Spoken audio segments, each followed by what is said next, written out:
ساتھ جینا ساتھ مرنا، چشم ہو تو آئینہ خانہ ہے دوہر، منہ نظر آتے ہیں دیواروں کے پیچھے، مرنے کے بعد بے وفا عاشق سے انتقام لینے والی محبوبہ کا انتقام، بتائے بغیر باہر نکل آنا، میں تمہارا منتظر رہوں گا، پھر ہم دونوں کسی محفوظ ٹھکانے تک پہنچتے ہی شادی کر لیں گے۔ علی نے منصوبہ سمجھایا اور عائشہ نے اس بات میں سر ہلا دیا۔ دوسرے دن عائشہ صبح سے ہی بے چین تھی، وہ مستقبل کے سپنے بن رہی تھی اور ساتھ ہی ایک انجانا سا کھٹکا بھی دل میں موجود تھا۔ اسی بے چینی میں دن گزر گیا، شام قریب آ گئی، پھر رات نے اپنے پر پھیلائے، آہستہ آہستہ وقت گزرنے لگا، رات کے 12 بجے، پھر 12:30 ہوئے۔ عائشہ بے چینی سے ٹہلنے لگی، اب اس کی بے قراری میں اضافہ ہو گیا۔ پھر 1 بھی بج گیا، اس نے اپنا چھوٹا سا سوٹ کیس اٹھایا اور گھر سے نکلنے کے لیے قدم بڑھائے۔ اسے اپنے رخساروں پر نمی کا احساس ہوا، شاید آنکھیں چھلک پڑی تھی۔ اس نے آخری مرتبہ ماں کے کمرے میں جھانکا اور ایک الوداع نظر گھر پر ڈال کر باہر آ گئی۔ بیرونی گیٹ کے پاس اس نے علی کو منتظر پایا، وہ بھی گاڑی میں بیٹھا بہت بے چین لگ رہا تھا۔ پریشانی میں عائشہ یہ بھی نہ پوچھ سکی کہ علی یہ گاڑی کہاں سے لایا ہے۔ وہ عجلت میں علی کے ساتھ فرنٹ سیٹ پر بیٹھ گئی اور وہ دونوں اپنے سفر پر روانہ ہو گئے۔ ابھی وہ کچھ ہی دور گئے تھے کہ عائشہ کی طبیعت خراب ہونے لگی۔ اس کی کیفیت عجیب ہو گئی تھی، جیسے دورے پڑ رہے ہوں۔ وہ کبھی خود کو ناخن سے نوچتی، کبھی پاؤں کو ٹٹول ٹٹول کر دیکھتی اور کبھی ایسی پر اسرار اور بے تحاشا ہنسی ہنستی کہ علی ڈر جاتا۔ وہ اب عائشہ کی اس کیفیت سے بے حد خوفزدہ ہو چکا تھا۔ اس کی سمجھ میں نہیں آ رہا تھا کہ کیا کرے، اس کی سوچ مفلوج ہو گئی تھی۔ وہ عائشہ کو ہسپتال بھی نہیں لے جا سکتا تھا، وہاں کا عملہ اس سے ایسے سوالات کرتا جن کا اس کے پاس کوئی جواب نہ ہوگا، اور وہ اب اس حالت میں اسے کہیں اور بھی نہیں لے جا سکتا تھا۔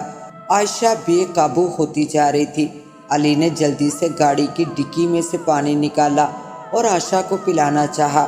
عائشہ عائشہ سنبھلنے کی کوشش کرو، تمہیں کیا ہو گیا ہے عائشہ، یہ لو پانی پیو۔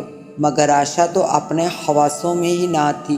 اس صورتحال میں علی نے ایک فیصلہ کرتے ہوئے عائشہ کی طرف کا دروازہ کھولا اور اسے باہر دھکیل کر گاڑی دوڑاتا ہوا لے گیا، اور عائشہ سڑک پر پڑی تڑپتی رہی۔ عائشہ نے سڑک پر ہی جان دے دی۔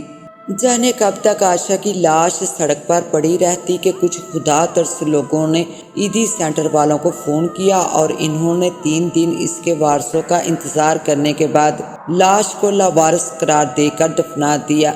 جس وقت عائشہ کو دفنایا جا رہا تھا، اس لمحے طوفانی ہوائیں چل رہی تھی جس نے ماحول کو دہشت ناک بنا دیا تھا۔ دوسری طرف علی عائشہ کو چھوڑ کر اپنے دوست کے فلیٹ پر جا پہنچا اور وہیں چھپ کر رہنے لگا۔ ایک روز اس کے دوست کو اپنے گاؤں جانا پڑا۔ وہ رات علی کو تنہا گزارنا تھی۔ وہ بیڈ پر لیٹا چھت گور رہا تھا کہ اس کی آنکھ لگ گئی۔ ابھی وہ ٹھیک سے سو بھی نہ پایا تھا کہ ہڑبڑا کر اٹھ گیا۔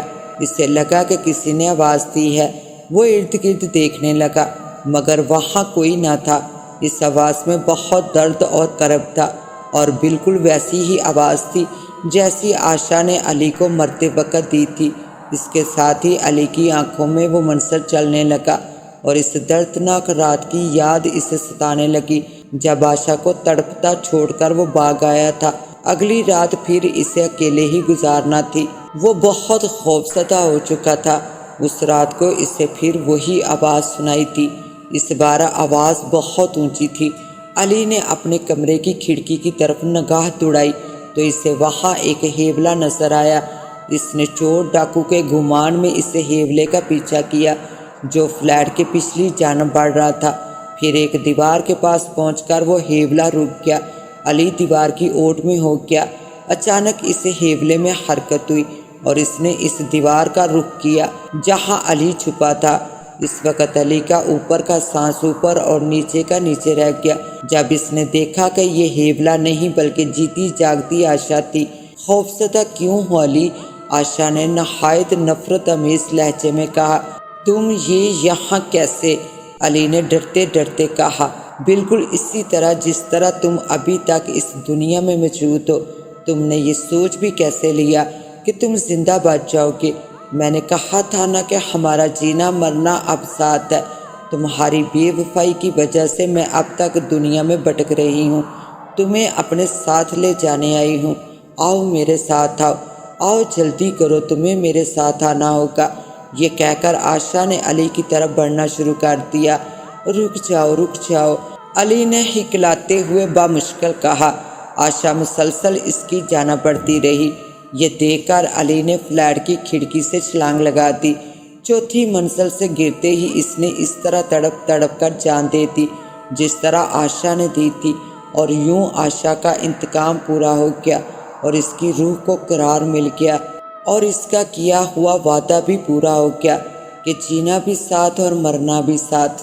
اس کے ساتھ ہی اب مجھے دیں اجازت، ملتے ہیں انشاءاللہ ایک نیو کہانی کے ساتھ۔ تب تک کے لیے اللہ نگہبان۔